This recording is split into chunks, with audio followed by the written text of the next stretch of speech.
ہم پچھلے 50 سالوں سے لال حویلی کے آگے 13 اگست کی رات 10 بجے جشن آزادی مناتے ہیں اور اپنے وطن کے شہداء اور اپنے وطن پر قربانی دینے والوں کو سلام عقیدت پیش کرتے ہیں، لیکن اس دفعہ حالات اتنے مخدوش کر دیے گئے ہیں کہ ہمارے گھروں کو روندا گیا ہے۔ ہماری 30 سال ماں مری ہو چکی ہے، 30 سال مری ماں کے گھر کو بھی انہوں نے نہیں بخشا۔ ہمارے ملازمین کو مارا گیا ہے، ہمارے ملازمین کے بازو توڑے گئے ہیں، ہمارا گاڑیاں لے گئے ہیں، ہمارے گھڑیاں لے گئے ہیں، ہمارے فون اور ہمارے کیمرے لے گئے ہیں، ہمارے عدالت کے فیصلے کے باوجود واپس نہیں کر رہے۔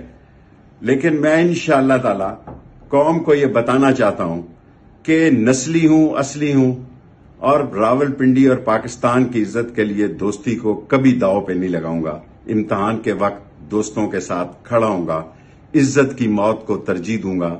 آج انہوں نے ہمارا ملازم حنیف اپنی بیوی کو لینے اڈے پر گیا ہے، اس فیملی کو اٹھا لیا ہے، معلوم نہیں تھانے جا کے بیوی کو چھوڑ دیا ہے یا نہیں چھوڑا، لیکن حنیف کو انہوں نے تھانہ پیر ودائی بند کر دیا ہے۔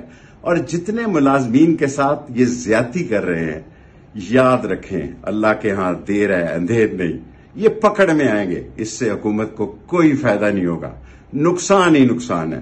اور میں اپیل کرتا ہوں کہ حنیف اور اس کی فیملی کو فوری طور پر رہا کیا جائے۔ پاکستان زندہ باد، 13 اگست، 14 اگست، جشن آزادی زندہ باد۔